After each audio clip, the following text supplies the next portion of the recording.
Hello and welcome to episode 114 of Random Encounter, the RPG fan podcast. I'm your host, Robert Steinman, Pale Robbie on the boards. Joining me today is Derek the Wanderer Heemsbergen. Cool. Again, you give me a title that's like so barely relevant to me because I barely even touched Sharon the Wanderer. But thank you. You know what the really good thing about Sharon the Wanderer is there's a talking ferret in it, and that aligns very closely with my interests. I was actually at the pet store the other day. We were picking up some cat food, and I always go over and I say hi to the kitties, and then I tell myself, like, no, I'm not bringing any more home. Mm-hmm. And I went over to chill with the ferrets for a little bit, and I just have so many questions about ferrets because, like, They seem to poop a lot, and it's like a messy poo. Do they know how to use a litter box? Yes, you let they them know run? how to use a litter box. Do they know how? So they can run free around your house, and then they can go and use the litter box. Generally, what you do is you have a big cage. Like I had a 4-level cage that they could scamper around in. Then if I was home, I had a ramp that went up to the door of the cage, and then they could sort of roam freely as long as I was around. But you have to do a lot of ferret proofing if you have ferrets, which means doing things like putting a fitted sheet on the underside of your box spring so they don't chew in through it, or like making sure that they can't get into cabinets and kill themselves because they're so inquisitive. But yes, they poop a lot. We had an episode of the podcast called "Pooping Ferrets." Yes, we did. Yes, we did. Yeah. But yeah, I was just going to say this week on Ferret Encounter, the RPG fan ferret I just have podcast. questions. I'm this conversation, didn't we? I am like a ferret apparently, and I have questions. Yeah, you're so curious about the world. I do. I mean, my cats. I don't have to cat-proof the house, but I do. Like, there are certain areas that are off limits to cats. Like, we don't let them into the dining room because there's like good furniture in there, and like they're not destructive, but they're gonna like jump and claw stuff by accident. I was gonna say like the bathroom cabinet where the bleach is probably not a good place for them. No, the only time. How do ferrets taste? How do ferrets taste? What? I don't appreciate you asking that question. Right? That's terrible. No, they don't smell especially great, but I think it's one of those things. It's like if you like ferrets and are a ferret person, you become kind of numb to it. And all domesticated ferrets sold in the United States are descented. They have their scent glands removed before they're sold in pet stores. They still smell. They still smell for sure. But if you get like a ferret from a breeder or something, it's gonna stink unless you have it descented. Well, I learned something today. So. We also have Caitlin, for the love of God, stop talking about Final Fantasy XIV Arch Heroes. Oh my God. Never! I refuse! Please keep talking about it. I will, because it's the only thing I can talk about this time. Sorry, guys. Yeah. And you have a new laptop. I do, yes, and it runs so much better than my old one. I'm very happy with it. That's such a good feeling when you get a new computer and you're just like, power overwhelming! Well, especially with me, because I run my laptops to the ground before I get new ones, which means I take them at least a good 2 or 3 years longer than you should. So they're running like crap. Nice save there, girl. By the time I get a new one, and so when I get a new one, it runs super fast, and I'm like, how did I ever manage to last as long as I did with my old laptop? I don't know. My desktop is coming up on 6 years now, almost 7. Coming up on almost 7 years with my desktop, and it's still being a trooper. Like it's got that I could barely fit my 1070 in there though. Like, I got real nervous. I was like, oh, God, I think the 1070 might be too big for the case.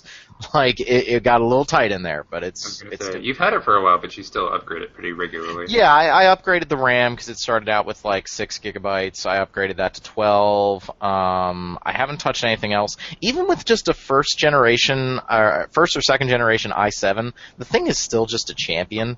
And actually, Doom just did the Vulkan API, which allows like most of the game to run on the graphics card. It's actually supposed to help out if you have like slightly outdated hardware. Yeah, Doom's running at 160 frames per second on my computer. We're fine. Like that, there's no excuse. Like it's totally fine. But then you run into those weird games that are like the new Hitman can't get above 50 in some areas, and you're like, what? Like really? That's just bad optimization. But congrats on the new computer, Caitlin. That is awesome. I love new computer smell. It is great. Isn't it? Yeah. It is awesome. We also have Jesse Miles Edgeworth Wu. Best nickname ever. Yeah, another one. I actually work defense side, so. Yes! Yeah.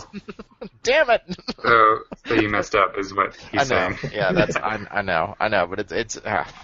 Jesse, how you doing? It's okay. I have friends who are prosecutors. They're okay people, I guess. Wow. I like the I guess. Okay. You're the asshole on Law and Order that's always trying to get the rapist off. That's what we have to deal with here. Yeah. Wow, yikes. Sorry, Bradford. Yeah. Hi, Jesse Wu. I'm the superdog on the boards, though I never post. But if I do, you can find me there. And then we also have Stephanie, Awesome Healthcare Sabidlo. Thank you. I feel healthy today. Stephanie, we're all going to come and crash with you if Trump wins the election. We don't want to turn it into a political show, but we have all claimed space in her house just in case. I'm going to have my chores done for how long? We're going to have to fight over who 4 to 8 years. Who does them. I'll take the ferret cage, all right? I'll take that. How about that? And I'll know exactly how to take care of you. It'll work out perfect. Yeah, I just live in a little ferret cage. Okay, this got way too sexual, way too fast. So let's move away from the ferret cages. Desensitized to when you talk dirty. Oh God! You're the one who made it filthy. I know. Well, when you said keep me up in a cage, it just had flashbacks to Pulp Fiction. Got it. Yeah, I'm thinking about the GIMP, and it just Final Fantasy XIV. Everybody, what's going on in Final Fantasy XIV? Everybody seems to be talking about it again. I think it's so awesome that Square Enix continues to just have this game that is an absolute juggernaut. I think didn't they just pass 6 million subscribers or something Something like that. It was like 5 or 6 million. I can't remember. Yeah, pretty big milestone though. What's the big thing right now? Why is it the zeitgeist again? It's not like it's ridiculously huge, but they have they have their pretty big content patches every few months. It's like every 3 to 4 months right now. But they had kind of an in-between that added in a pretty big feature that that was supposed to originally be in the previous big patch, but now it's finally here. It's called the Palace of the Dead, and Caitlin, would you like to tell us about it? I would. So yes, Palace of the Dead, or as a lot of us call it for short, Deep Dungeon, because it's reminiscent of the Deep Dungeon of Final Fantasy Tactics, where you have to explore these floors and you go deeper and deeper and deeper every time you find an exit. Every floor is random. You'll have it could be any sort of combination of different rooms. There are random treasure drops that give you either items you can use in battle or things that might help you deal with enemies on the floor or status effects and whatnot. And you have to run around and kill a bunch of enemies, as one does in Final Fantasy, especially Final Fantasy XIV, until you can move on to the next floor. And every 10 floors you have to fight a boss. That part's not random, it's only the floors in between. And once you hit level 50, or floor 50, you fight the final boss, and then, in true MMO fashion, you start it all over again. Because while you're exploring and fighting monsters and doing all that stuff, you'll come across chests that will randomly increase the stats of your weapon and your armor. Palace of the Dead is kind of a little bit interesting in that once you go in, you have an ether pool arm and an ether pool armor. It's not anything that's based on what you were wearing when you went in. You don't have to worry about finding new pieces of gear. It's just there. But in order to improve it, make it more powerful, you have to open silver chests that will randomly increase either your arm or your armor, or they may not increase anything.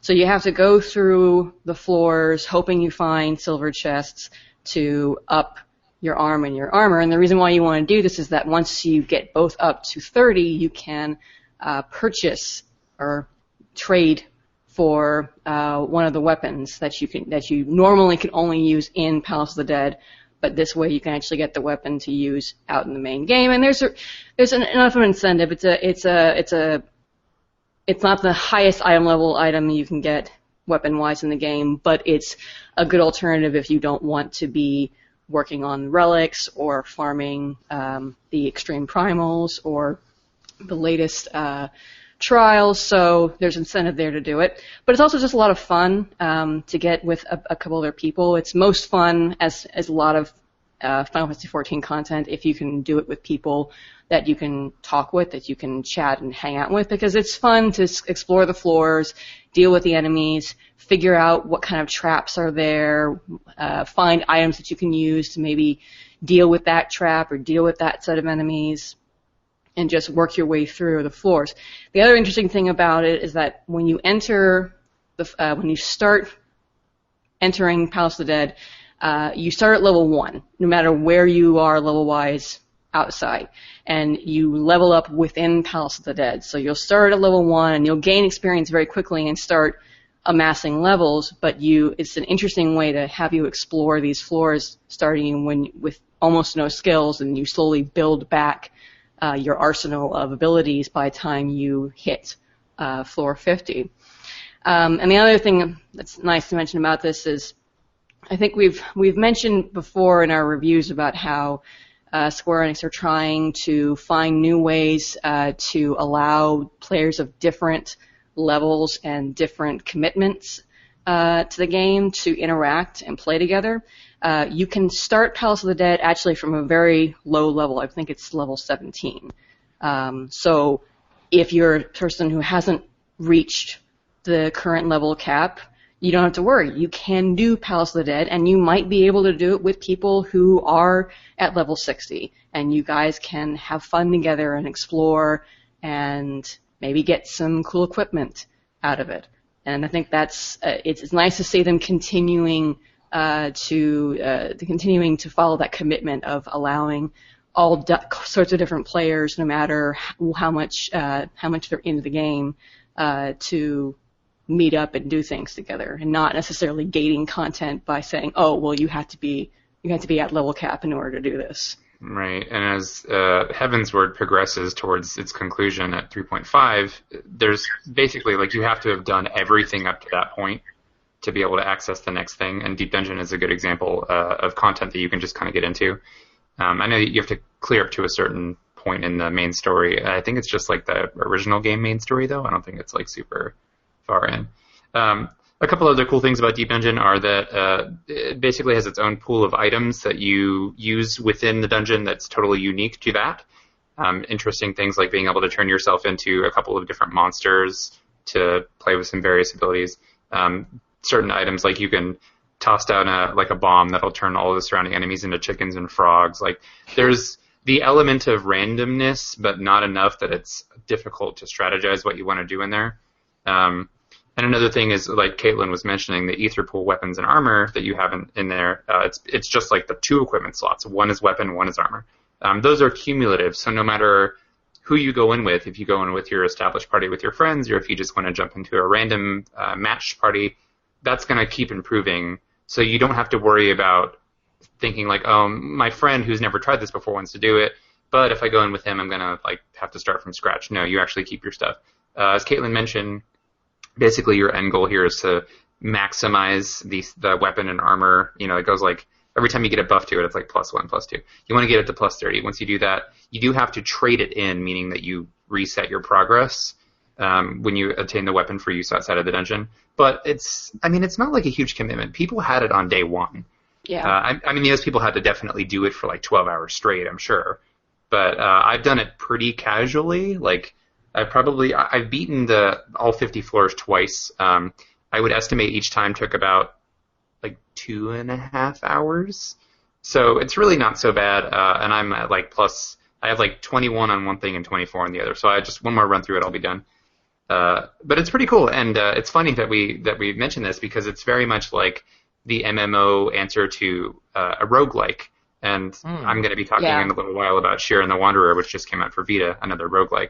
So I think the appeal of roguelikes is I need to have some kind of a permanent progression system in place. Otherwise, it drives me nuts. Mm-hmm. Like, I can't do roguelikes where every single time you're at level 1, you have nothing. You know, like, I get that that's where you want to start, but if I can't have something like upgrading my merchants back at a town or maybe like a higher inventory cap or something like that, then there's no appeal for me. So it's like you like the Rogue Legacy approach of like you're getting there's some kind of progression. I think not to cut you off, but I think like I got really deep into Binding of Isaac Rebirth when it first came out, and I played a lot of that.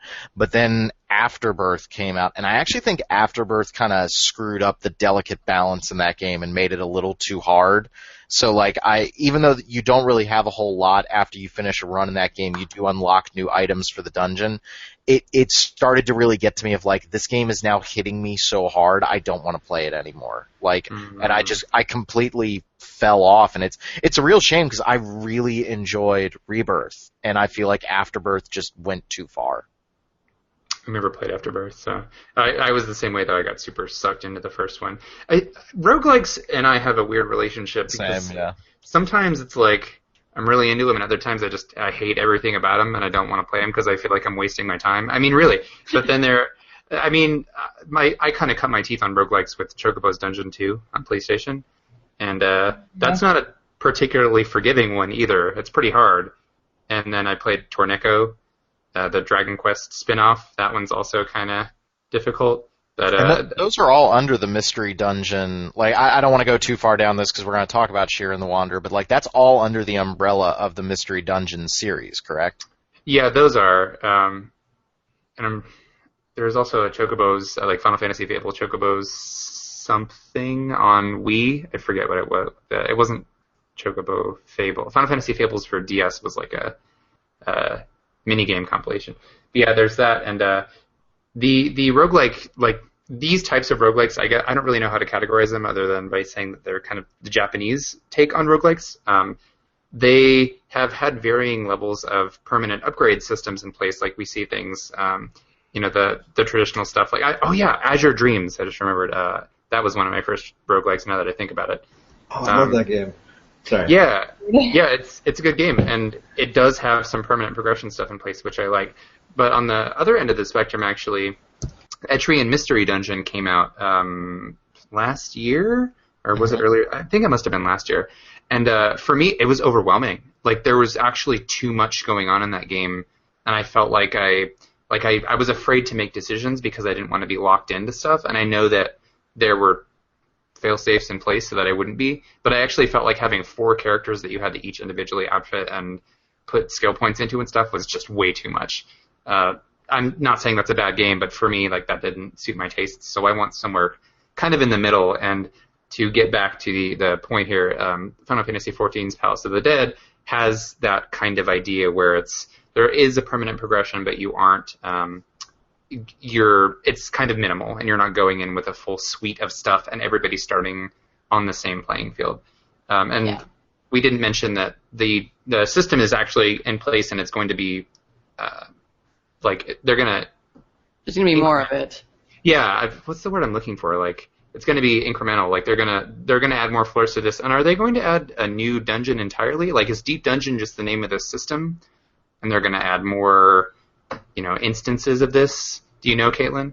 I don't know. All I know is that they're going to be expanding it. Whether or not that means floors 51 to 100 or like a whole new set of. The word I was thinking of was iterate. Sorry. Yeah. We're going to iterate on this.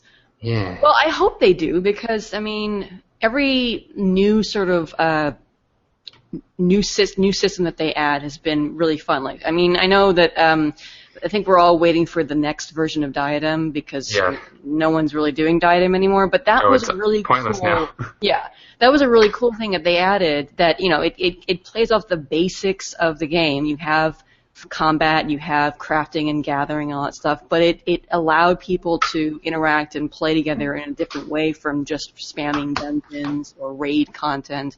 And I think Deep Dungeon or Palace of the Dead is it's similar. It's another new way to play with people, that, using the basics but mixing things up a little bit. So I do hope that, whether it's just more floors or if they take the concept and tweak it a little bit, that'd be fun. I would love to see a version of this that's an 8-man Deep Dungeon. I was actually surprised that they limited it to 4 people.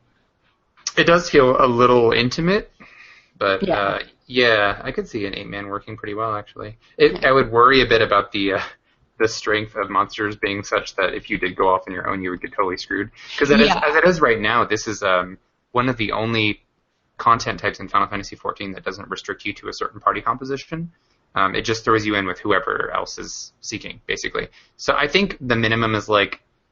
No, actually, you don't have to have You can do it by yourself. Yeah, you can do it by yourself also, because I got matched one time and it was just 4 damage dealers. So I was like, oh, okay, well, I guess I'm healing because I'm a summoner and I have, like, dinky little heals. But it's designed as such that you can get through it no matter what your party composition is. So it's not necessarily hard. That you do have to sort of play with some randomness in terms of what item drops you get, but it's a pretty cool system.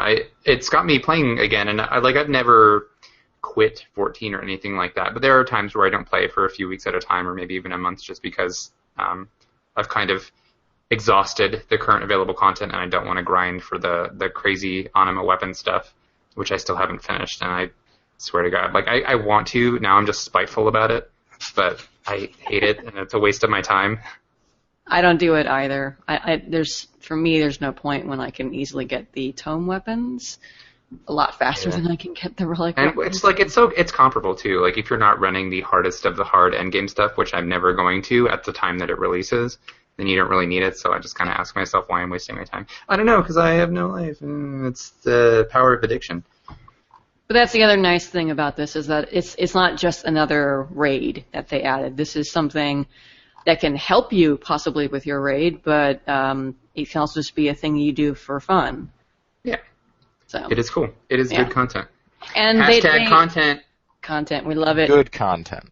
And they gave it a little bit of an old school twist too. You have save slots. You have, and I don't know why they didn't do 3. You only have 2 save slots, so you have to pick a save slot when you go in, and that's regardless of whether you go in with a match-made group, with a finding other random people, or if you go in with a fixed party. So you have to. There's a little bit of balancing there with your save slots. You never lose the progress on your weapons, but if you have to delete a save slot, you'll lose the progress you've made in that slot. Like if I got to floor 20 on one slot and I had to delete it, I won't be able to restart at floor 20 unless I have another save that happens to be there. So there's a little bit of managing there, and the graphics are very old school Final Fantasy with the blue backgrounds, and there are these adorable little sprite figures to represent the different classes. I just posted it in our... That looks awesome. Yeah. Yeah, they show up in the game and everything. Yeah, it's super cute. So, and it's a nice little touch to call back to old school Final Fantasy. Yeah. So all in all, it's a pretty fun piece of content. I think that that my only worry for it at the moment is that once the next patch hits, the weapons that you get from this will be outclassed. So I want to know what's gonna keep people interested in it, because I can see everybody jumping ship as soon as new stuff is out, because people will see it as quote unquote pointless, other than for the experience of doing it and having fun. I think they need to make sure they continue to iterate on it. Yeah. I think it's cool that, like, you guys have definitely found something in Final Fantasy XIV that they keep delivering content updates for, and you guys are really into that and you want to keep playing it. That's awesome to me. The last game that really did that for me was Diablo 3, but even then, like, my personality type is... eventually those content updates, I lose interest and I want to go play other games. I was reading I was completely bored the other day, and when I'm bored and I need to read like super long kind of crazy reviews, I go to actionbutton.net because they have like that one Tim Rogers Final Fantasy 13 review that is like an essay of just stream of consciousness that's a lot of fun to read. And I was reading a review that they had for Dead Space 3. And I know it seems weird, but go with me here. And they were like, at some point in Dead Space 3's development, somebody said, why don't we turn this into a game that you will play for months and months in order to continue upgrading your weapons, and we're going to drop new content and new pieces, and you're just going to keep playing it. And it's like, this is a survival horror game. Like that. This does not need to be a forever game. This doesn't need to be a game that you continue to update for months and months with new content. This is an experience game that you play once or twice and then you're done with it. And I think that some developers are trying a little too hard, and maybe we're getting away from that right now. But like, I don't want Diablo 3 was great. I have a couple hundred hours in it because I'm an idiot and I love that game. But at some point, it reached a level of, yeah, you guys are going to keep delivering content updates for that game, and that's great. But I've moved on, and I probably will only play Diablo 3 in short bursts anymore. And I think it's great what they're doing with 14. I'm not saying that they shouldn't, but I think you really have to gauge yourself on what kind of personality you have when it comes to video games. Like, do you like playing the same game as they continue to add stuff to it? And some people really do. And I think World of Warcraft, Final Fantasy 14, those games have shown us that people really want to do that. Or are you kind of more like me with like books and stuff where I like to go on to the next thing? I like to play this for a little bit and I can move on. MMOs are kind of a weird thing. Like they occupy a weird space, and there are a lot of people out there who just play MMOs and nothing else. Yeah, and that's cool. That's cool. I'm not disparaging on those people, but I think you're right. But I think 14 is one of those MMOs that can bridge that the gap between people who exclusively play MMOs and people who maybe shy away from it. I know we've said this before, like in our write-ups on the site, and you guys are probably tired to death of hearing us say it, but it really is one of those games where if you don't think necessarily you're into MMOs, you may still find yourself really enjoying 14, even if it's only just to play through the main story content and then to, set it aside for a while until the next expansion. Right. I didn't think that I would be into MMOs. I've dabbled a little bit before Final Fantasy 14, and it never clicked. I was never sucked in enough that I was like, oh, okay, I'm gonna, devote a few days a week to this, and I'm gonna pay money for this. And then I started playing 14, and I was like, this is it. This is what I need to make me want to play an MMO and to keep playing it. And I have been playing it for, good grief, almost 3 years now. So, yeah. Yeah, it's got some serious draw. And I also wanted to mention, because it just occurred to me that we didn't talk about it yet, there's a Yokai Watch collaboration happening with Final Fantasy XIV. Right now in 14, it's going on for like 2.5 months. So if you're not currently playing, you could hop in if you're really into Yokai Watch. And right now there's also a free login period if you have been inactive for a while. But there's a collaboration where you can go in and you can collect like 13 different Yokai Watch characters as minions, which are just the little cosmetic-only pets that follow you around in the game.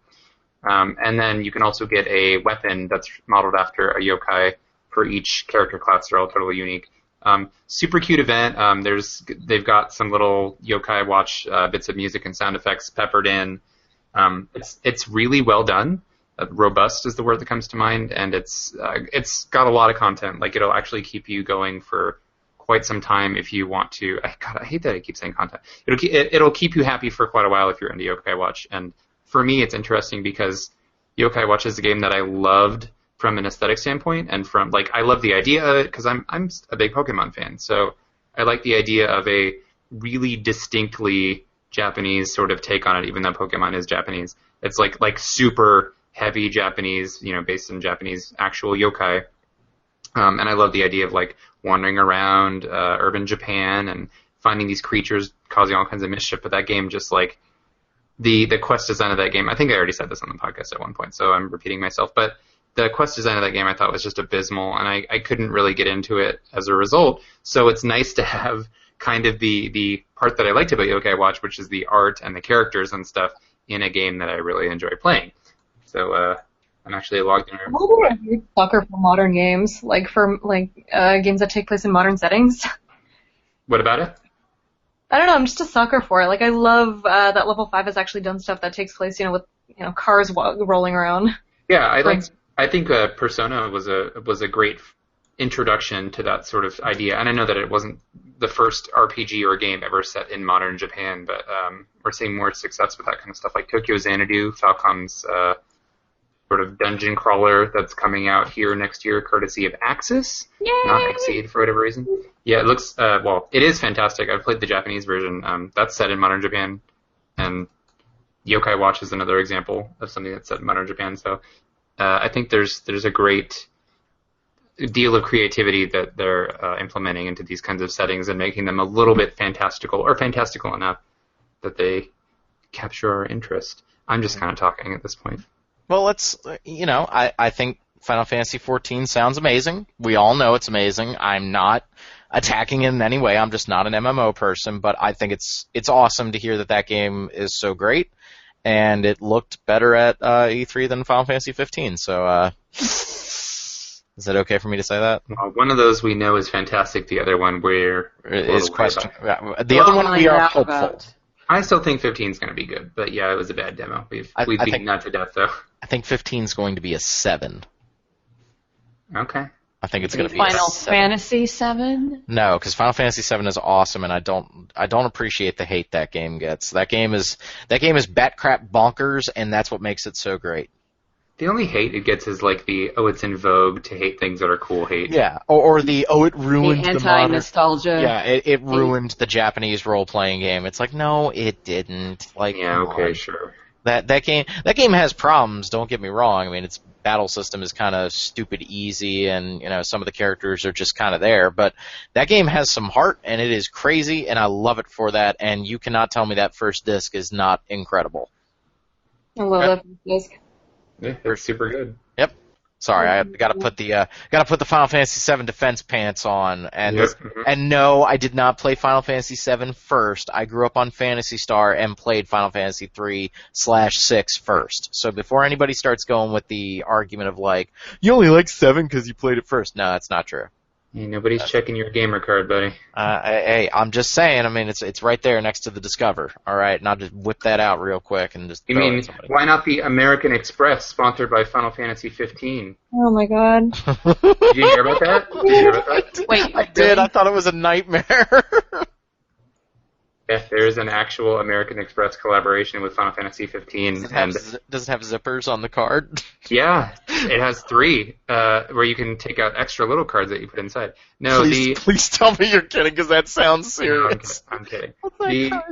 The extent of it is, if you sign up, like in Japan, of course, if you sign up for an American Express card of a certain class, I forget, like business class or something, and spend a certain amount of money by so if you sign up for it, you get Final Fantasy 15, a copy of it.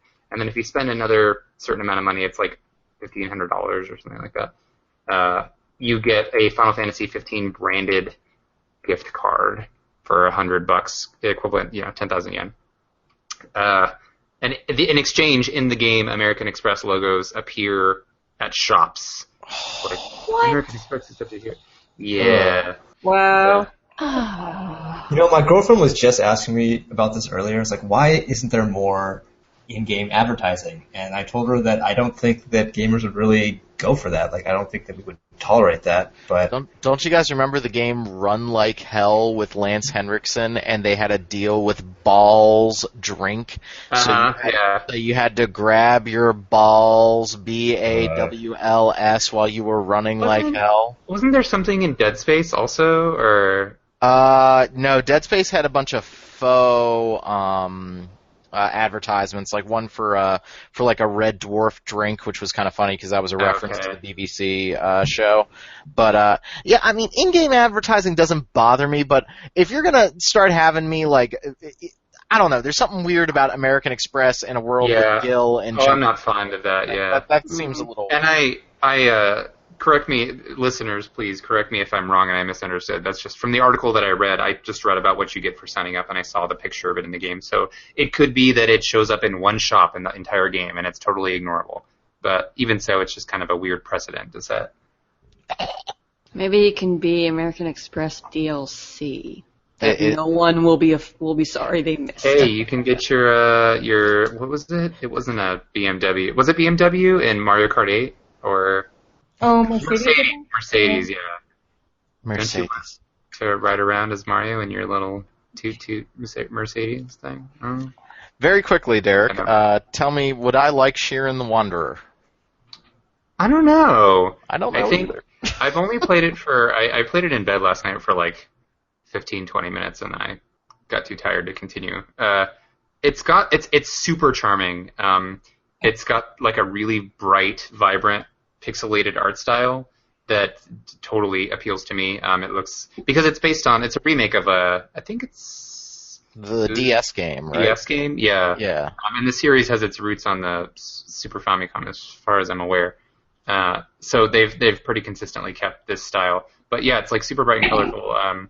It's very also distinctly Asian themed. Like it takes place in a quaint little like an Asian village at the base of this tower called the Tower of Fortune. And the story is that there is a god who has 3 eyes. One eye can see the past, one the present, and one the future. And that god sees all things and rolls these dice called the Dice of Fate to determine people's fortunes in life. So, you're Shiren and you want to wander. And you're like, yo, that sounds cool.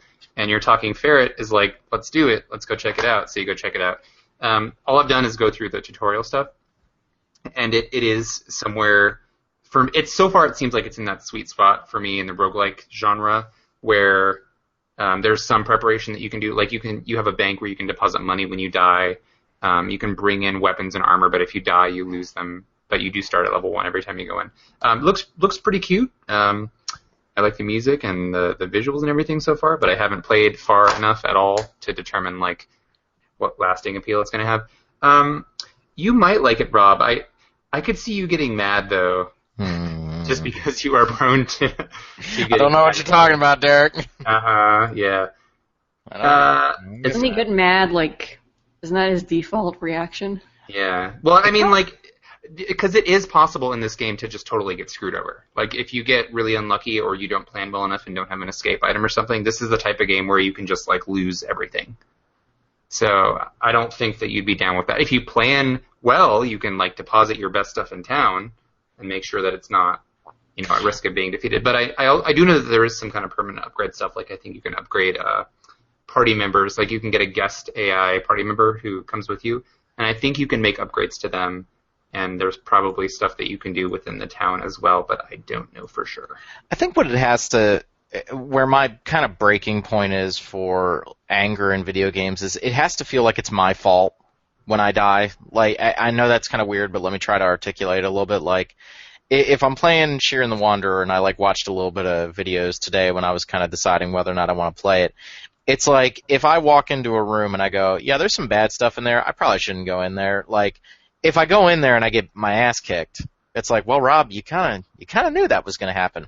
But like I'm playing the only game I've played, so real quick hit, is I've been starting Pillars of Eternity, which I like it. I do like Pillars of Eternity, and I think it's the first CRPG in that kind of revival vein that has gotten my attention, because it's so similar to Dragon Age, which was so similar to Baldur's Gate, and that's what this game has its feet in. But, like, there was definitely a point where I was running around with my party, and I ran into a pack of wild boars, and the boars just destroyed me. Like, it just annihilated me. And I'm sitting there going, how was I supposed to know that I couldn't fight the boars? Like, I had no clue. Like, they look like normal enemies. I have no indication of how strong they are. And I walked up to them, and they tore me apart. And then it was like, okay, I'll come back after I've leveled up once. Went out, leveled up once, got one more party member, and I annihilated them. And that's where it starts to be like, okay, so basically what you were saying was I shouldn't go into this area. And I actually think Witcher 3 does a good job of telling you when, like, hey, dude, this thing's really strong, stay away from it, and Xenoblade did a really good job of that, of, like, giving me the warning sign of, like, dude, if you go up against this thing, you're gonna get effed up. Like, I am just telling you right now. But I think when a game doesn't tell me that, and Dragon's Dogma was especially bad about that, like, if I have no indication that the thing I'm going to go up against is one step down from a god, I get really irritated with that. Like, that really drives me up the wall. So I think if Shiren the Wanderer is, like, fair and kind of explains its world and its mechanics to me, then I think I would be okay with, like, extreme difficulty. It wouldn't bother. It's pretty fair. The tutorials are also really comprehensive because there's an NPC that you access it from, and they just have lessons like, here's how you do this thing. And it even goes so far as to explain some of the conventions of like mystery dungeon roguelikes that are maybe not super apparent to people, like the fact that moving diagonally is a huge deal because you can move diagonally through, like if you have two tiles, like say there's a cross formation of water tiles or something. If you can't get around them, you can actually like still walk diagonally through some of them. And it's the kind of thing where if you don't hold the button to move diagonally, then you may not realize that you can do that, and you'll be like, well, I'm stuck, how do I get through? So there's that, and like it explains some things like you can use magic stabs to cast stuff, basically going into your inventory and using it, but if a staff runs out, you can also throw it at the enemy and use that effect as a last ditch. Okay, I'm going to get rid of the staff, but it'll cast it if it hits the enemy with my toss. So those kinds of things to me wouldn't be apparent. Like I wouldn't know to throw my empty staff to get something out of it. But because the game tells you, I think that it's a lot more fair. And after you do the first 2 pages of tutorial, it's like 10 lessons. They open up 3 more pages. So I was like, holy crap. It very much explains everything that there is in the game. Mm-hmm. But it is a game based around, oh crap, my luck is bad. What do I do? Do I cut my losses and run, or do I try to push on? And you can get yourself seriously annihilated if you are foolhardy, which can be annoying. Like I hate losing progress to that degree. Like I'm crazy about saving my game in several slots. Like, I don't like playing games where I can spend, 2 hours, 3 hours, and get wiped out and have no tangible progress to show for it. Like, that pisses me off. Mm-hmm. I guess in a game like Shiren, you know up front to expect that. But, yeah. It's got to feel good. It's got to be like that original Binding of Isaac Rebirth. Like, it has to feel good when you make a good run, or you start to learn the mechanics better so you feel more confident.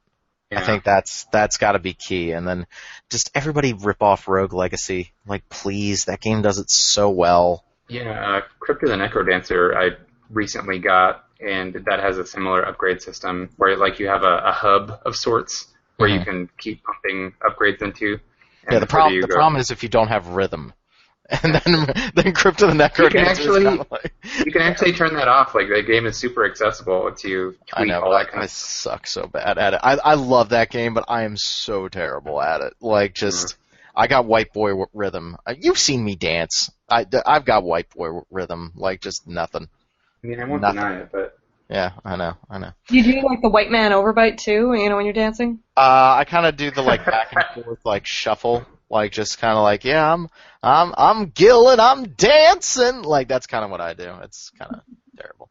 So yeah, Shiren the Wanderer. I'm probably gonna try to check that out. I guess we gotta talk about 1979 Revolution Black Friday. Jesse, did I get that right? Yeah, good job. All right. The Walmart simulator. Yeah. God, I promise this is not a political show now, ladies and gentlemen. Tell me about this game. Okay, yeah, this is a fairly recent game by an indie developer. It's about the Iranian Revolution that took place in 1978 and 1979, I think. I hope. And so you play, it's kind of like a Telltale game. I mean, it has the look and sort of general flow of a Telltale game, but it's sort of billed as like a game as a documentary, because there's all these little bits about Iranian culture and about the revolution that you can pick up and dig into, which I really like because I was a history major in college and I just like to dig into that kind of stuff. I didn't realize that it was based on real life events, so that's fascinating. Yeah, it's based on interviews with people who were there, part of the revolution, or and also there's a really nice touch is there's one point where you can see basically family photos, and they're real family photos. Oh wow! And that made it very personal in a way that. Playing the Walking Dead Telltale game is not personal, right? That's pure fantasy. So it's great. I mean, I appreciate that it's telling a different story, right? This is not a fantasy game. These are real life events, yet they're very compelling, right? You don't need to make something up and go to another universe in order to tell good stories. And I think this is a great example of that. As a game, it's got some issues. It's on iOS, or at least I'm playing the version on iOS. And, touch controls are never great. Yeah, and in this, they're particularly not great at times. But really, the gameplay elements are not, like, it's more of a documentary than a game. Okay, like, so if you came into it with a different mindset, it might be a bit more tolerable. Yeah, I mean, there really aren't even puzzles the way they have them in some Telltale games or other adventure games. I mean, there's a little bit, but it's mostly just using, an iOS app in game form to tell this story. Sounds intriguing. Yeah, it was interesting. I appreciate that, again, not to make this too political, but I appreciate that we're, getting a story that's not like, the Nathan Drake, like, white dude going on an adventure, right? I love Nathan Drake. I am this close to a platinum trophy on Uncharted 4, but I like a little variety too, Although my girlfriend did mention and point out to me that Persians and Iranians are technically Caucasian, so I don't know what that means, but yeah. I get what you mean nonetheless. Yeah, it's a chance to explore a different culture and to see a world that is often portrayed in one way in the media, often negatively, and build and bridge some understanding there, which is always, I think, beneficial to people. Like you should play it because it's a fun game, but you're going to get something more out of it. I actually think it was terribly poignant what you said about not needing to go to another world to tell a good story. Yeah. So that's a good enough reason as any to check it out. Yeah, and it's it's on your phone, so it'll be cheap. I probably would have, if we didn't get a review copy, I probably would have just paid the $3 to play it on my phone anyways. Oh, that's cheap. I didn't know it was that expensive. Okay. Yeah, I'm working my way through a second playthrough because I want to sort of see how, they always say in these games, well, your choices, they matter and they will affect the outcome of the story and the fates of the people you run into. I'm not really sure, particularly with a small indie game, like how much that's really going to happen. Right. Maybe like a single branch or something like that. Yeah. But we'll see. Yeah. I never really expect much out of that promise, though. Anytime I ever hear that, like, you decide how the story, like, no. Yeah. Probably not. Until Dawn says hi. That's a pretty good example. I mean, but it's still the same story, ultimately. It's just, you can decide who dies. Sure. Yeah. It's probably the best. I think Until Dawn is the best version of that, like the Telltale Games, Heavy Rain style adventure game. I think that's the one where I felt like I had the most impact. Is it as much impact as I necessarily want? Maybe not, but I think that game is actually doing your choices actually affect what's going on, I think, a little bit better than everybody else. Except for the two characters who you can't kill. Which two characters can't you kill? You can't kill either of the two main characters. Oh, right, because they can't die until the last scene. Yeah, that is a little lame. That is a little lame. I would agree. That's definitely better than having the. Okay, we're gonna go here, so I'm not gonna spoil it, but it's definitely better than the twist in Heavy Rain or the massive twist in Zero Time Dilemma that is atrocious. That twist in giant exclamation points right now in Zero Time Dilemma of you expect me to believe that? Yeah, that was BS. that was so bad that I felt like I don't even want to play this game. Wait, anymore. had you already seen that last time we podcasted? No, I hadn't. Oh, really? I hadn't beaten it yet. And that dropped my score. I didn't mean to turn this into a Zero Time Dilemma bag session, but that significantly dropped my score. Like that reveal was so like really, and to watch people kind to defend it as like, oh, it was hinted at. I'm like, no, it wasn't. Not enough. There were barely a couple of hints, but it was totally implausible. Yeah, that's bad. Like that, and also it complicates the game in a way that makes the game dumber. Like it is an unnecessary complication. Like you actually didn't need to do that because it complicates the entire scenario, and it also makes the entire cast into morons. Like, the entire cast is now cast into none of you noticed that? Yeah. Yeah, none of you noticed that was going on. Like, I would hate that. It's really bad. Especially considering, like, Akane is in that game, and she's supposed to be, like, nigh Machiavellian. Yeah. It's bad. It's really. Yeah, I'm sorry. I didn't mean to get off track there, but I wanted to explain my review score for that game a little bit. I still really enjoyed it. I still think it's a fine entry in the series, and it does wrap up a lot of storylines. But there is some dumb stuff in that game. That was bad. It is an adequate conclusion. It is an adequate conclusion with a couple really bad story beats, and I am not one of those people that says, oh, video game storytelling is always bad. Like, I don't like that explanation either. Like, hi, The Witcher shows up to beat your ass senseless.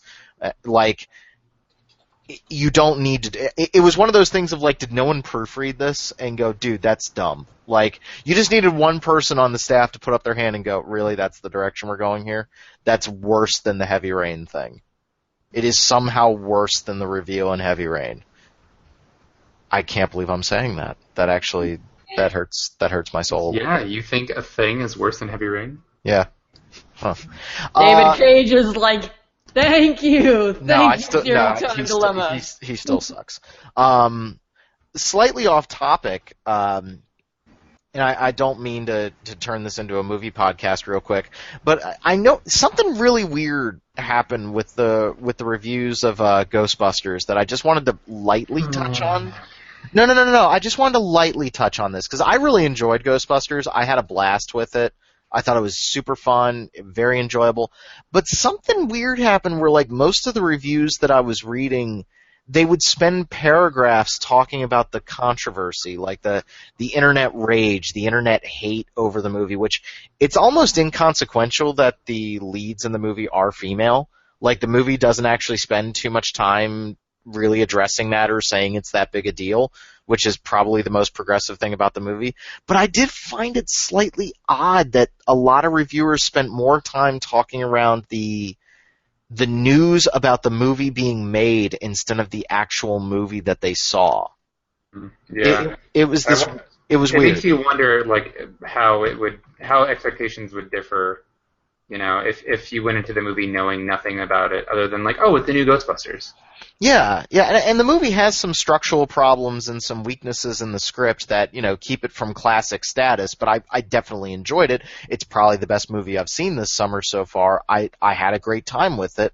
But, like, for reviewers to spend so much time talking about the controversy surrounding it, but then I was flashing back to Derek, you and I reviewed Dragon's Crown, and I was like, we didn't talk about the controversy of Dragon's Crown. We talked about the content in Dragon's Crown that made us uncomfortable.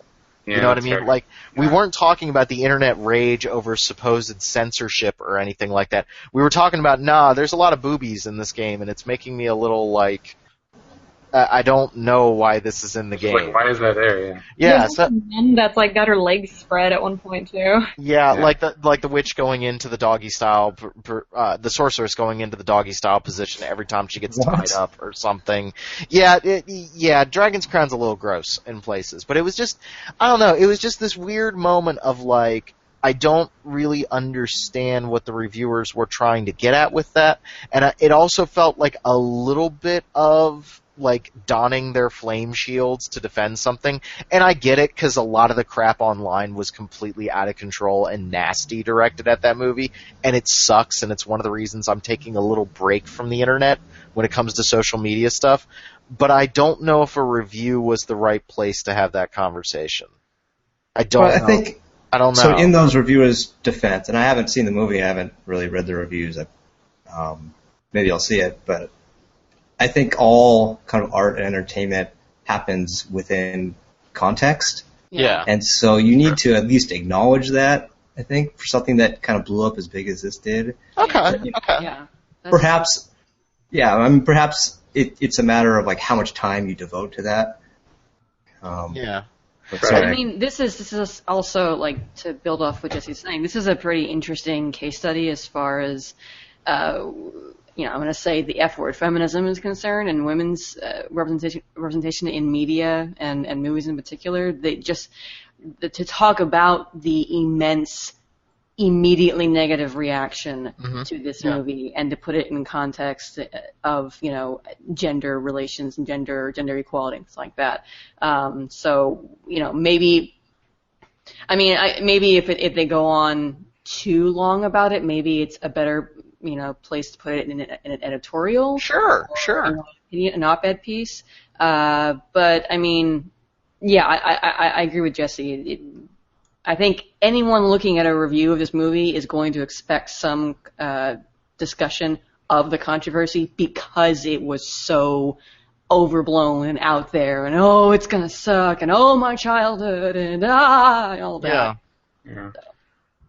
I think it's delicate, and we had talked before the show started recording about how, a lot of video game reviews, and I think I'm even guilty of this too, just kind of go through a checklist of things to talk about, and, I definitely like seeing some context. I think the Polygon review for, I am Dying Light. The Polygon review for Dying Light talked about how the game was so uber violent that there were times where the reviewer felt uncomfortable because you were basically fighting, zombie victims, like people that had been turned into zombies. And that kind of gave me a little pause. Like, that was kind of like, I really didn't think of that. Like, that was a cool moment in the review. I guess, like, the Ghostbusters thing, I think you're right, Caitlin. Like, if you want to touch on it a little bit, that's definitely good to give it some context. But there were some reviews that just spent the entire thing like talking about, nope, they didn't ruin the movie. It doesn't matter that they have vaginas. It's totally fine. And I'm like, well, yeah, but there are some structural problems with this movie. It's still funny as hell. And Kate McKinnon is going to go on to be a movie star right now because she was just absolutely hysterical. But there's still room for criticism, and it almost felt like the movie was impervious to some criticism because of the negativity, the asinine misogyny and negativity directed at that movie from the very start.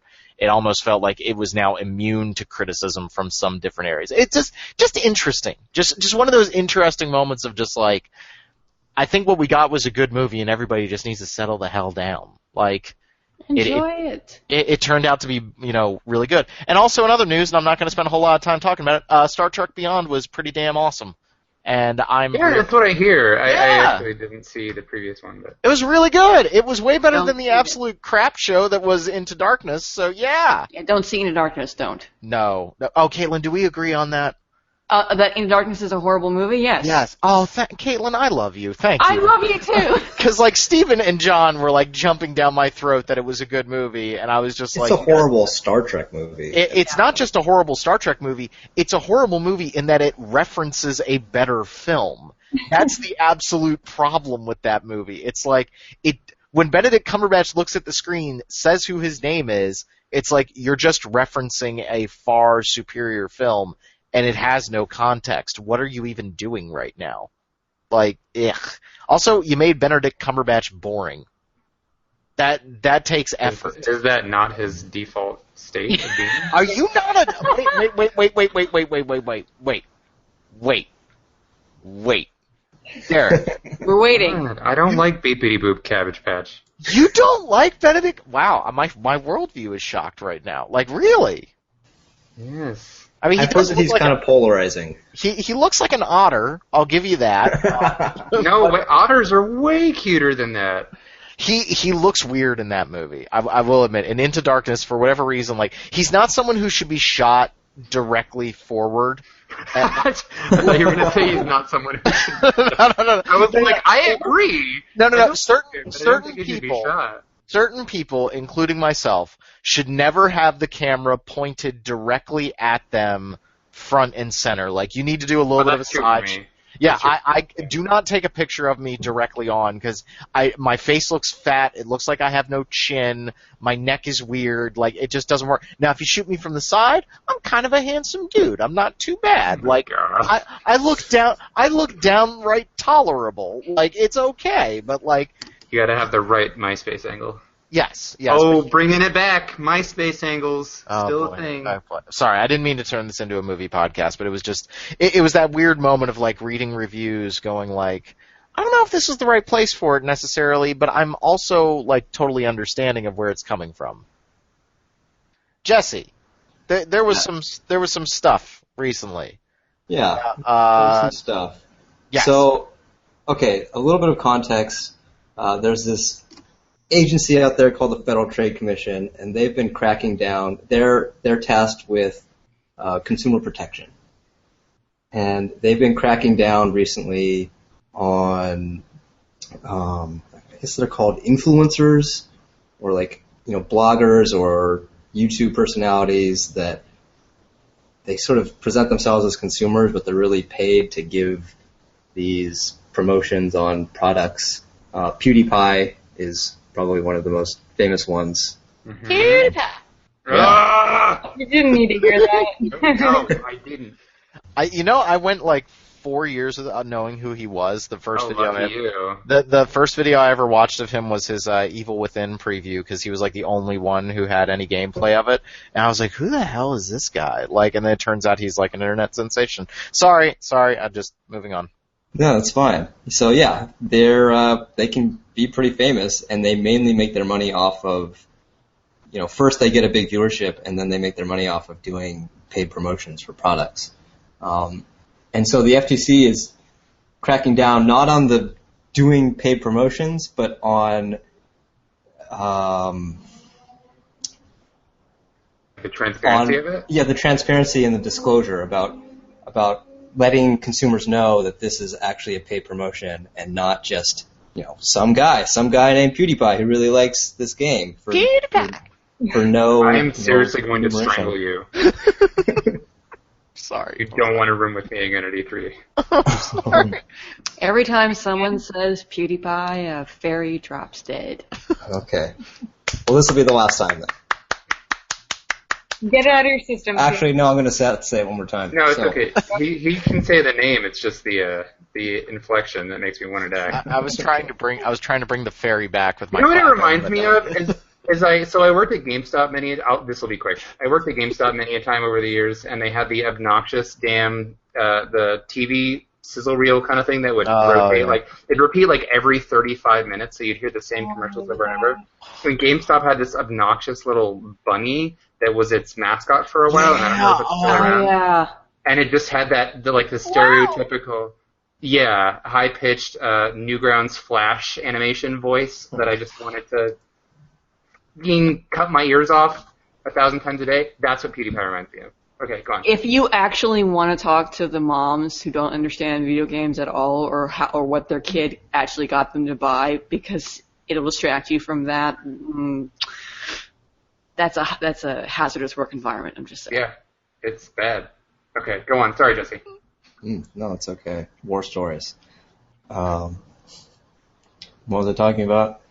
Non-disclosure agreement. Disclosure agreement. Disclosure agreement. Sorry. Anyways. Sorry, Trump's America. Non-disclosure agreements are all I have on the mind. Yeah. Right? I was trying to give some context because the FTC just came down against Warner Brothers, where they were pushing paid promotions on influencers, PewDiePie being one of the big ones. And they were trying to kind of hide the disclosures that they had to do.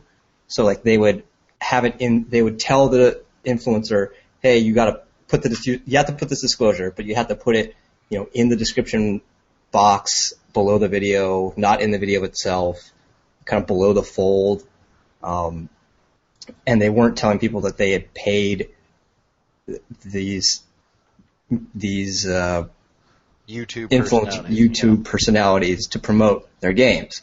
And so the FTC hit them with a big fine last month or so. Mm-hmm. And that, I think, is what has precipitated a lot of other companies pushing all sites, not just YouTubers, not just Instagram personalities, to have these disclosures and put them in big, bold letters for really what amounts to minor things like getting a review copy of a game.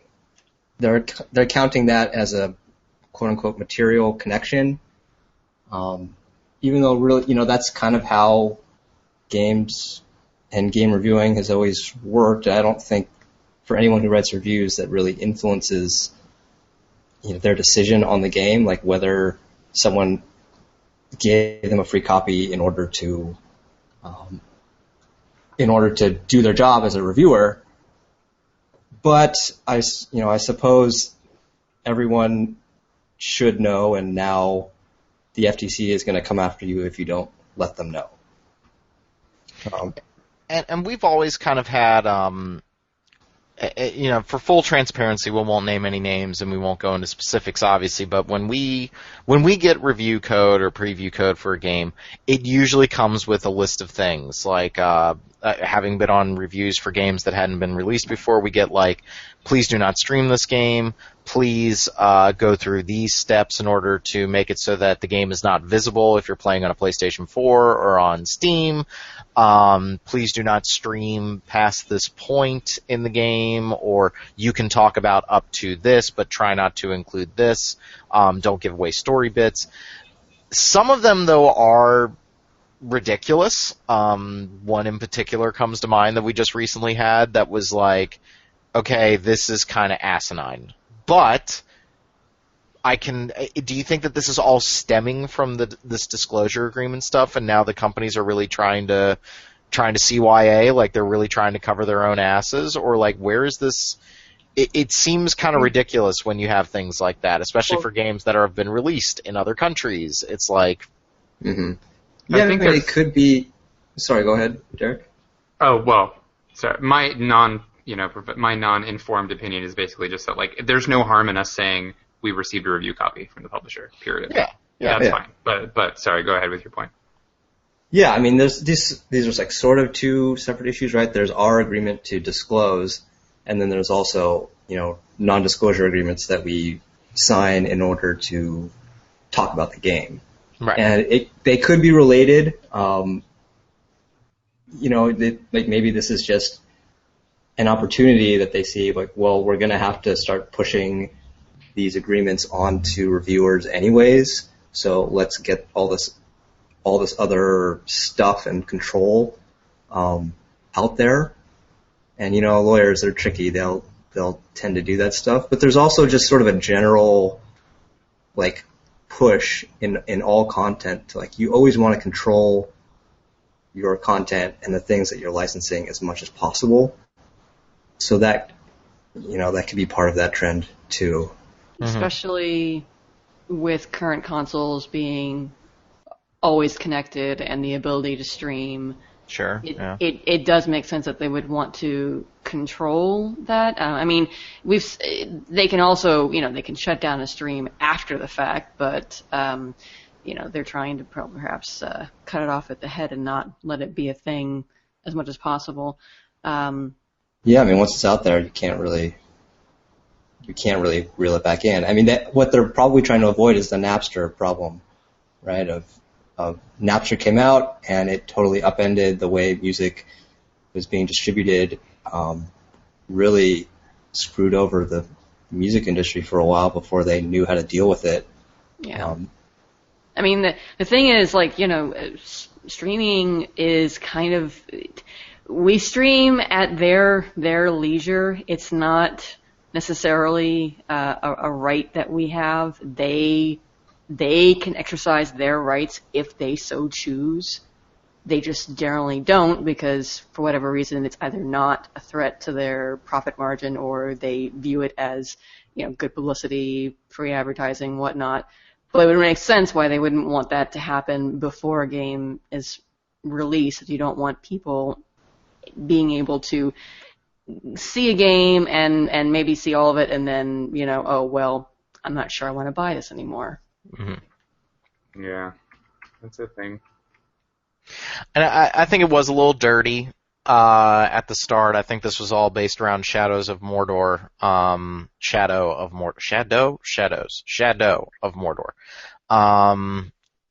And it was a little weird of having like people that were talking, and in some of those videos on YouTube, they were talking about how great the game was, and you start realizing, yeah, you got paid, and now you're saying the game's great. That's a little, I can speak for all of RPG Fan. We do not get paid for our reviews. We get review copies of some games, we don't of others.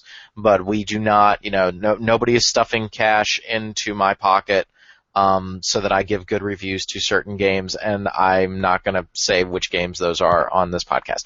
But that is, I promised myself I wouldn't say Dark Souls on this podcast. God damn it. But like that doesn't actually happen. And I know that there's like a little bit of eye rolling at that from people who read these sites, and there's a lot of, oh yeah, I'm sure, the old money hat argument from One Up Yours. But you gotta trust me when I say that. Like, that does not happen on our website. Like, we do not promote games in a review sense or in a preview sense in order to make money. Was that a sneeze? What the hell was that? No, fair sneeze. That was just this little tiny achoo. Yeah, actually, so someone sent me to my home address a copy of a game, like with a review code and a beer. Oh. Yeah, and it was you got the beer. It's just one beer. And it didn't make me want. First of all, I don't write reviews, so they sent it to the wrong person, and I don't think it was an RPG. But how the hell did they find my home address? Like, it creeped me out more than anything. It didn't make me want to give them a favorable review for the one beer. Is that why you're up north now? Yeah, I'm fleeing from this company. Yeah. He's on the lam for that beer. But yeah, I think this is good. And you want to make sure, and I think consumers want to make sure that they are, they're being told proper, actual, objective. Objective is a stupid word to use. Let me rephrase. People want to get opinions on games that have not been tainted by money exchange or anything like that. Impartial. Yes, and that is totally reasonable, and that is understandable. That's like the one part of the whole ethics in journalism thing that I'm like, yeah, that is actually 100% true. Like, I wouldn't want to read a review where somebody had been tainted by money or something like that, or given something in order to write a positive review. Like, no, I don't want that either. Like, that totally makes sense to me, and I think that that's one of those pieces that, like, I don't want that to get lost in the shuffle, and I think that this ruling is really good for consumers on that. Yeah. Yeah. So we're working on that. I'm fiddling with the language. Yep. And that should be coming out with our reviews soon. Yep, and we'll let you know when we get review copies. I mean, some games we do, some games we don't, and we will let you guys know as that develops. I want to talk about the NX. Juicy rumor. We're not going to spend too much time talking about it, but Eurogamer published a story. It looks like they published a story saying they've got some information on the NX. It is going to be a portable system where you can actually take the controllers out of the portable system or use some kind of docking station to hook it up to a TV. I think this all sounds legit.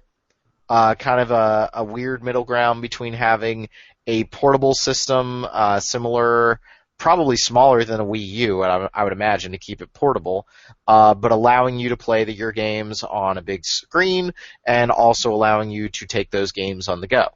I think it sounds very legitimate. It also kind of G's up with things that we've been hearing about the NX, and we're going to know within the next 2 months because the supposed story is that we are going to find out exactly what the NX is come September. I am done betting against Nintendo because I think I'm 1 for 3 when it comes to I think Nintendo is bat crap crazy. I thought the DS was going to be terrible, and it sold like gangbusters. I thought the Wii was going to be terrible, and it sold like gangbusters. But I did think the Wii U was a terrible idea, and I got that one right. But I don't know. I just don't know with Nintendo anymore. I really don't know what to say, what to do. I think they're going for something crazy, apparently. Again, this is all rumor and conjecture. I don't know if I want to play Breath of the Wild on the go. I don't know how I feel about that. Maybe it will be a very pleasant experience. I don't know. This seems like a weird, like, it kind of feels like those NVIDIA Shield things. And it's even like the Eurogamer story talks about it's going to have the Tegra, the NVIDIA Tegra chip inside of it. I have zero desire to have an NVIDIA Shield to play my games on the go. Like, well, the question is, like, what will it lose by being portable? If all you're losing is the actual connection to your TV and the controller, then that's great. I mean, then that's perfect. That's the ideal situation, because I know a lot of people who, can't really commit. They either can't commit to sitting in front of the TV and playing a game, or they just don't want to. Does that shape the game, however? Like, I see what you're saying, Derek. Yeah, I don't think so. Well, I guess, in a sense, they have to develop with that in mind, but like maybe they would just have to implement stuff like a standby mode or save states or save states. But. I look to my portable games for a different type of experience, and I've talked about that on the show before. I think that one of the reasons why Nintendo did such a good job with the DS versus the PSP was they made games that were designed for the handheld, whereas Sony was kind of obsessed, at least initially, with let's make big PS2 style experiences on a handheld system. And, it's cool that they got God of War working on the PSP. That's really cool. But I'm not going to play it there. Like that, I'm not going to sit down for 4 hours to play God of War on the PSP. Now maybe if you're a commuter, like that definitely adds a level to it. If you're commuting to work every day on a train for an hour, like I get that. But I guess as a gamer, I look toward the handhelds for a different kind of experience. That said, if this thing still hooks up to a TV, then maybe I just never play it like that. So it's like, I don't know. I don't know what to make of this, but I'm done betting against Nintendo. I say screw it. Caitlin, you were trying to get in there a little bit? Well, I was going to say that the other trade-off is going to be the power of the system, which Eurogamer also reported on what that probably means, and we're looking at something that's probably maybe at its best going to be as powerful as an Xbox One. It's not going to be more powerful than a PS4 as was originally rumored. Mm-hmm. So Nintendo is once again doing the thing where they kind of just barely catch up with Sony and Microsoft as far as graphics capabilities are concerned, and then very quickly afterwards, because Project Scorpio comes out next year, and I assume Neo as well will come out next year, so it's immediately going to be outclassed. Now, the counter-argument to that is, well, it's Nintendo. People don't necessarily buy Nintendo games for cutting-edge graphics. They buy Nintendo games for good games, for interesting, unique experiences. So maybe it'll be a moot point. But that is something to consider. There's a trade-off for having a system that can go on the go the way this presumably would. Mm-hmm. And the other thing I was going to say is that it feels kind of like they're trying to get both sides of the audience, the side that is super gung ho, wants to play in front of their TV, doesn't want to do any handheld gaming, doesn't want to sacrifice a lot for their handheld for their experience in order to make it portable. And this sounds like it will at least provide a console experience when it's plugged in. Maybe not as powerful as Sony and Microsoft, but it's not going to feel necessarily like you're playing a handheld game on a TV, like, say, if you were doing a Vita game on a Vita TV or whatnot. And then on the other hand, also appeal to people who really like to play their games on the go and don't necessarily want to be tied down to their TV to play a full, console design game like Breath of the Wild, like a next-gen Mario or whatnot. But I do wonder, how well that's going to work, because for the people who like their handheld games, we don't know anything about how big this thing is going to be, but if it's going to have detachable controllers and have presumably enough, internals to do console, TV gaming when it's plugged in, it might be bulky. It's going to probably be larger necessarily than a 3DS would. I mean, it'd be hard to imagine. Because I honestly, I don't like the Wii U gamepad. I accept it for what it is, and I use it when I need to, and occasionally I enjoy it, like in Tokyo Mirage Sessions. I really like what they do with it there, and there have been some good asynchronous gaming experiences on it, but I just don't think that it's a super comfortable thing to hold.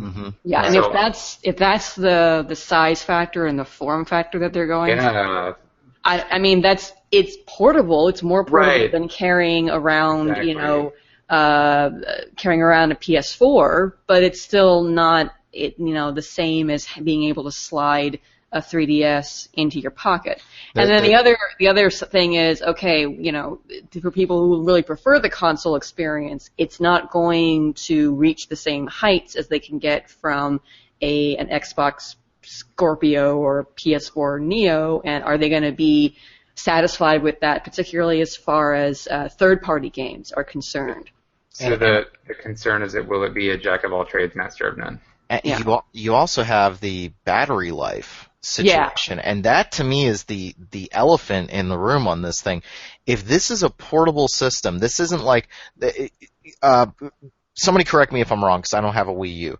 There is a box for the Wii U, right? That you have the have the gamepad, and you have a box.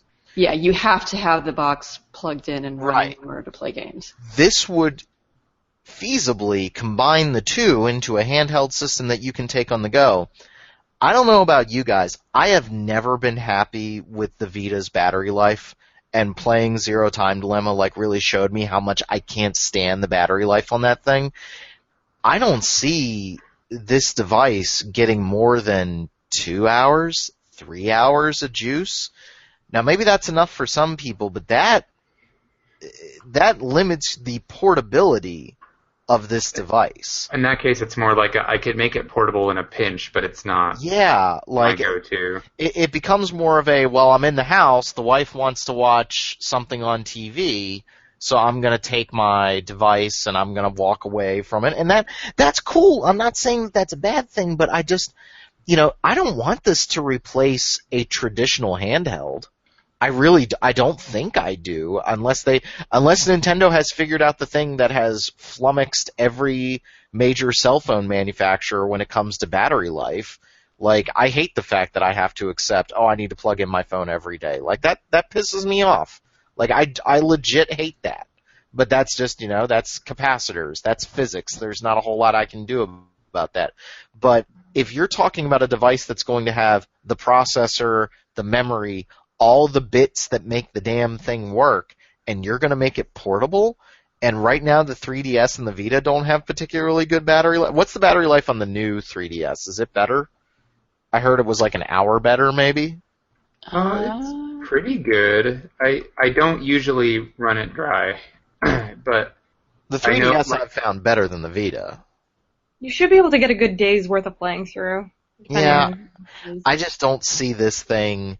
If this is supposed to be some kind of, like Derek was saying, jack of all trades, master of none, if this is supposed to be the portable Nintendo system and the console Nintendo system in one, I think you're cutting off your nose to spite your face. You're losing what makes the two things special.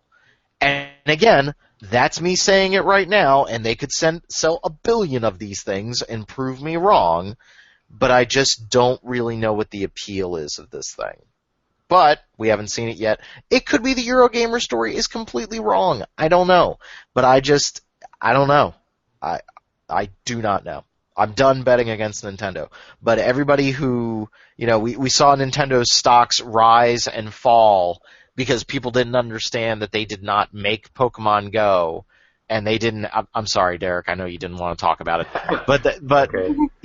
Their stocks rose incredibly because people are idiots and didn't realize that they did not make that game, and they only hold a stock in the company that did.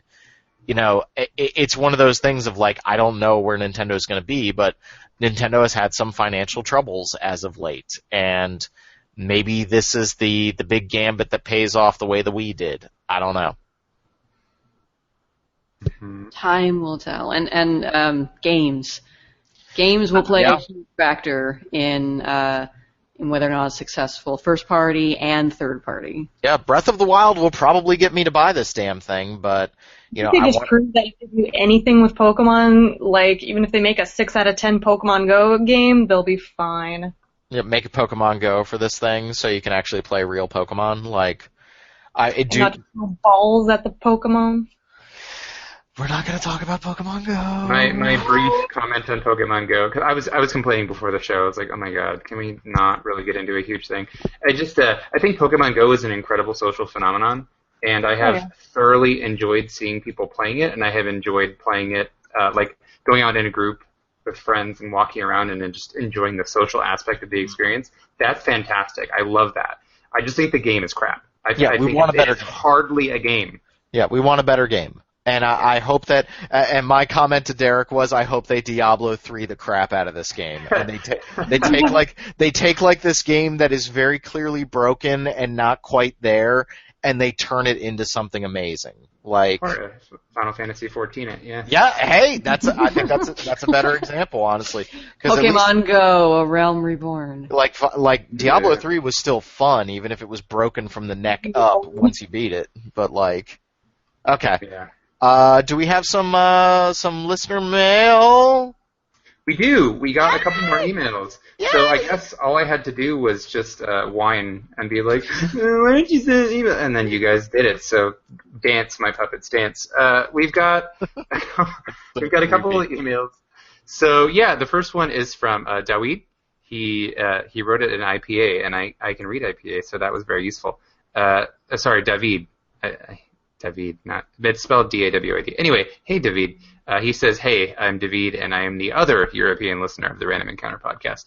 He says, I'm from Poland, and I've been listening to the podcast for a couple of years now. I may not always agree with you, but I always enjoy hearing, no, scratch that. Sometimes you're just plainly wrong, and that's it. But everyone has the right to make their own opinions, even if they're bad, I guess. At least you make a neat team and have varied points of view, so it's always interesting to listen to you, and every once in a while you'll make a good point. By the way, as an aside, I emailed him back, and we bantered a little bit back and forth. He's totally kidding. He said, he wrote that. He says, this mail's getting too long, and I already spent too much time correcting my grammar and editing it, so bye. And he says, P.S., I hope you shouldn't take my remarks too seriously, and I was mostly joking, except for the part about you being bitchy, of course. David! Come on rude. Now. And he was talking about Rob, for sure. So. Oh, yeah. Yeah. Totally. I mean, we all know it. He's just so flexible. Rob's just a pure piece of hate. It's not my fault. It's primal. It's like a... It's not my fault. Of nature. It's not my fault Neo sucks. That's not my fault. Did you guys see that that's getting another demo next month? Yeah, I think it's on its way to being something pretty good, actually. I hope so, because... Jesse and I played that, and we're like, yeah, this is a thing. You didn't play the updated demo at E3, did you? That was the updated one? Yeah. Mm-hmm. Oh, okay. And it was playable, right? Yeah. It was functional. Fine. It was functional. It's not,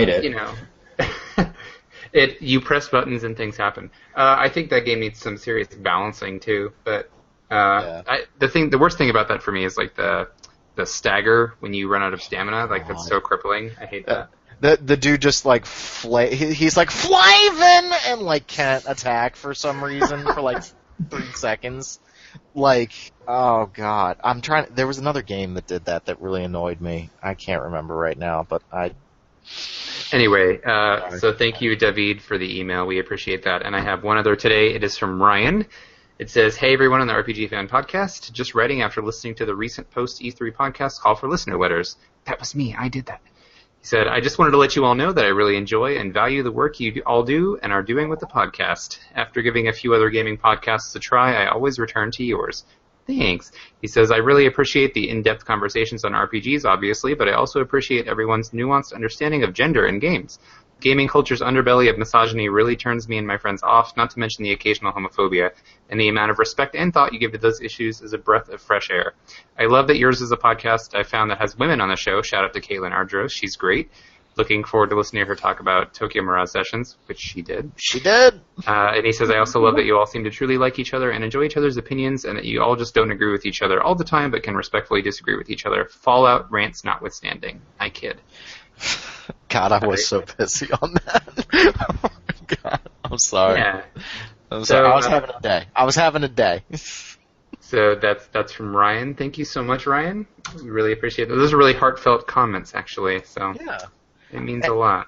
And again, I don't want people... I think Jesse actually navigated that minefield pretty well when he was talking about 1979. Like, we like video games, and he said, I like Uncharted, but not every game needs to be like a white dude shooting minorities all day. Like, that you can enjoy that content, but still want something different. And I think that's important. It is just the idea that you can criticize things and still like them. Like, offering up a criticism of a thing does not condemn it to the depths of hell, and also at the same time attack anybody who likes that thing, period. Yeah. And I think it's important, like, you don't always have to agree with everything that you read or you hear or that you say. Yeah. I mean, there are times where I'm like, all right, I didn't really see it that way. Like, I know some people, again, I apologize for getting into politics, but I know some people were really upset about Bill Clinton's first man speech that he gave the other night at the DNC. What are we going to call him? We're going to call him the first man, and I'm so happy. Like, that's awesome. But I actually found it to be like a really heartfelt speech about somebody that he loves very much. And I know some people said that he was being demeaning toward Hillary, and it's like, I really didn't get that at all. Like, but I saw someone who has genuine affection for another human being. And I'm sorry that I found that kind of touching in a really messed up way. Like, I'm sorry, I thought that was touching. But I think, opinions being what they are, some people see things differently. Like, my worldview is definitely different from Derek's, definitely different from Jesse's, definitely different from Caitlin's, from Steph's. We're all different. We all have different experiences. And that doesn't invalidate any one of our experiences, Yeah. Well, I appreciate hearing all of that, and I know that everybody else does too. So thank you guys for writing in, and I will continue to put out a call. If there's anything that you like or dislike about the show, feel free, send me an email, podcast@rpgfan.com. Ask us questions. Yeah, we're always happy to get questions. Love to answer questions. I tried to get out of Caitlin earlier what's her most hated RPG, and she still hasn't answered it. I'm still thinking. I'm trying to remember. It's Xenogears, isn't it? No. I know. I'm just teasing you. I would never say that. No. And what if like tomorrow morning Square Enix said we're gonna make Xenogears, and it was like, what do you mean you're gonna make it? They're like, we're gonna finish it. We're gonna take the second disc and we're gonna finish the damn game. If by finish they mean we're gonna remake it, I would be all for that. I would be so excited. As long as that sewer level was just as confusing as it was the first. You had a map. Map. I got lost so bad in there. I know we're gonna wrap it up, but I actually forgot I have one more email. Yay! Yeah, it's from we were chatting back and forth, so it went back to my my personal RPG fan email, not the podcast one. So I forgot that it was there. It was another from Alexander who emailed us last time. It's a pretty lengthy email, so I'm not going to read the entire thing, but I just want to get down to some of his questions. He starts out by saying, hey, Derek, I apologize for waiting a bit to respond. We were talking back and forth. He said, I just wanted to wait till episode 113. Congrats on receiving more email than usual. Who would have thought that all it would take would be a what the hell from you in episode 112. He touched on, he said that we handled the Zero Time Dilemma discussion well, and he agrees that it's a huge downgrade visually. Talked about Tokyo Mirage Sessions a little bit. Okay, so some questions. He says, anybody interested in the Super Robot Wars games? If yes, what are your thoughts on the upcoming titles, especially now that we know they'll have English subtitles? If no, you should watch this trailer for one of the upcoming games. Any of you play any Super Robot Wars stuff? I only played like the one on Game Boy Advance. Yeah. I've never played them. They're fun if you like Gundam, or I don't think they actually have any Gundams in them, but if you like robots and grew up with mecha anime and all that, like, it's just like your little boys or little girls' imagination running wild, but it's in a game for real. Yeah, I think they're pretty fan servicey as far as I know, but they're really cool if you have knowledge of any of those properties to be able to see all that come together. Yeah, unfortunately I have very minimal experience. The only one I played were, I think 2 of them came out on Game Boy Advance in North America, and I had those, but I don't really remember playing much. So, sorry, no help that time. There's some big fans of it on the forum. Like, the topic for it always gets bumped up. Oh, yeah? Okay. Yeah. Cool. Okay, second, there are 3 questions. The second is, he found out from a friend that the Final Fantasy X-10-2 HD re-release on Steam was a 40-plus gig download. He says, is that true? And does that mean that the Steam version is even more remastered than the Vita version? I think it is big, yeah, but it's a lot of uncompressed audio and uncompressed textures. I think that's what's kind of blowing up the size of these games right now. Like, Doom is almost 50 gigabytes on my computer. Like, that's just... I think Blu-ray has really allowed them to do that sort of thing on the consoles, and then you also have every one of these consoles and computers now getting terabytes of space costs practically nothing, so they don't have to compress everything. Let's hope that works for the Final Fantasy XII audio, because that would be great to have uncompressed voice acting, because... I wonder if they even have... I don't need everybody to sound like they're like this the entire time, Vaughn. Vaughn, you need to listen to me. Penelo is so... She's one of the worst. Yeah. I mean, the guys sound generally better than the girls. I think it didn't do very well for the upper registers when they were compressing audio. Yeah, it's... So weird. The game is not even more remastered, but I think the Steam version must be based off of the PS4 one, right? I believe so, yeah. Yeah, so I guess it is technically more remastered than the Vita one, but not like substantially different. Does the Steam version have the audio toggle? So lets you choose between the new stuff? I have no idea. See, we're so informed at RPG Fan. Well, they keep releasing Final Fantasy X every other week, okay? Like, I can't keep track of all these different versions. That's what I don't know. And just to move it along, his final question was, he just says, just for my own curiosity, is there a process behind deciding who gets to review what title, and can you share with listeners how each of you prepare yourselves for writing a review? Any rituals or traditions? The main tradition is that if you want to review a game, we put you up against Manus in Dark Souls, and you have to fight him with your fists, and if you are able to kill him, then you get to review the game. Right, and if you live in Canada, we actually have an arena that we rent out, and it has this, like, giant, there's a moose, right? But imagine razor blades. There's like 2 of us here, and we just duke it out every time, because... 2 men enter, 1 man leave. No, 1 moose leaves, yeah. 1 moose, yeah. Hey, those things are dangerous, man. Wow. It was after a very bad injury that I decided to switch to social media, where I didn't have to deal with any of this garbage of your... Oh, and then the ground is slick with maple syrup. God. Yes. Yeah, I know, I'm kidding. Would it be slick or sticky with maple syrup? I think it would be sticky. It would be sticky, you're right. That coefficient of friction increased. Are That's we what that talking was. robust taste? Are we talking dark? Are we talking light? Because there are a lot of different grades.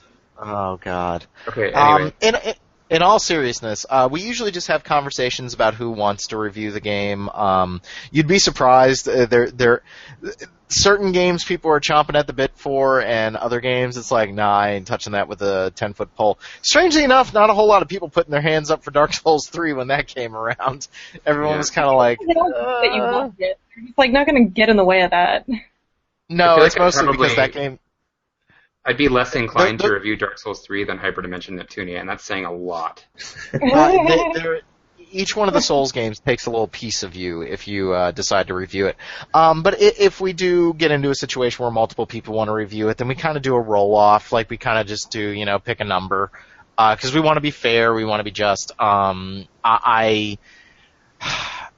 I don't know. I feel weird taking reviews from, like, especially new people on the site, and we have so many now. Like, I want them to have a chance to kind of kind of cut their teeth a little bit and try different things. And I think it's also important to get different voices when it comes to those games. I think, having written so many Souls reviews, another Souls review from me for Dark Souls 3 doesn't really tell you anything. Like, it was good to get Andrew in there to kind of have a different voice to kind of express something about the games. So I think that should be taken into consideration, too. Yeah. How about, does anybody have any rituals or traditions? I want to know if they're weird, especially. Any weird rituals? You always have, like, a glass of scotch with 3 ice cubes or something like that? No, like if it's not 3 ice cubes. I turn devices on and off 3 times for good luck. And it's helping so far, so I'm just going to keep doing it because clearly it's working. I don't know. I kind of just tear into it. I tend to marathon a game if I'm reviewing it. I've been kind of blessed in that most of the games that I've reviewed we end up getting early. Like Deus Ex Human Revolution, I played that the whole way through in 2.5 days, where I just got up every morning and just kept tearing it apart. For the Souls games, I seem to have gotten those every time I've been on vacation. So my vacation ritual is like get up, walk the dog, make myself the biggest pot of coffee you can imagine, and then just play Souls all day. I did that for Dragon Age. What kind of coffee? Deathwish Coffee. Deathwish Coffee. We will take endorsements. But mostly I just try to like relax. I play the game through, and then I usually end up writing my reviews on like a Sunday morning. Like I wake up and I kind of with a clear head, I write the whole review, and then I look at it over the course of the day and make changes to it. Because I don't typically sit down with a notebook or anything and write down notes. I kind of just keep everything percolating in my head. But then I'll remember certain things that I want to add to a review. And then we put it through a proof process, and somebody takes a look at it, make sure that I'm speaking the English and making sense, and then we publish it. I do notes. I take notes when I'm playing it, just little things that I want to make sure I can expand upon later. Because there have been times where it's like, I think, I'm never going to forget, this exact musing I just had, and then I don't write it down, and the next day I'm like, God damn it. I have. Yep, that's happening. I find that, like, weirdly enough, I think of specific ways that I want to phrase things while I'm in the middle of playing it. And if I don't take the time to make note of that, then I may forget the exact way I wanted to phrase it, and that drives me crazy. Other traditions for me are usually, coffee. More like, I have coffee when we're reviewing, but I usually reward myself with, like, a trip to get coffee out afterwards. Yeah, and I it's always one day. It's a one-day process, and I usually, like, devote that day to the review. It's like, okay, I'm going to, if I usually beat the game, I don't like to write the review like the second I beat it. I want to let it percolate a little bit. So it's like I'll have my day where I say, okay, in the morning I'm going to, maybe I'll boot the game up one more time just to fiddle around, and then I will write the review. I usually do it all in one sitting, and then I, like, look at it and make sure that it looks fine before I submit it, which isn't a very, like, exciting process that feels anything, but yeah. Always in one sitting, though. I cannot do the split sitting thing. I gotta get all my thoughts. No, I gotta write it. I gotta write it all at once, because you get into a flow. You get into a real rhythm of your writing, and it connects real well if you write it all at once. I also have to be careful that I don't get, like, hung up on something, like, something that's just really annoying me in the moment, making sure that doesn't, like, color the entire review, if that makes sense. Like, I look back at my first review that I wrote for the site, which was my Dragon Age Origins review, and I just kept getting bogged down in that game's difficulty spikes, and I kept going back to it so much that I kind of missed the forest through the trees in that review. And I'm not especially proud of it, but it's a learning experience type thing. Like, I could write probably a couple paragraphs on how much I hated The Witcher 3's inventory when I first started playing that game, and it's significantly better now, but, like, spending 3 paragraphs writing about that wouldn't have helped. Like, all I needed to say was the inventory sucks. Here's a couple reasons why it sucks. Now moving on, because it really sucks. But, like, that inventory system actually did drag down my enjoyment of the game and made me dread playing it. Because, like, it was so bad I didn't want to futz around with it constantly. Yeah, that's fair. Does anybody else have any weird rituals? We don't have any other reviewers here. It's just you and me, Derek. Well, I guess you're not. Well, like, Jesse wrote stuff at E3, and so did Steph. Steph, you have to, like, do a certain dance every time you compose a tweet?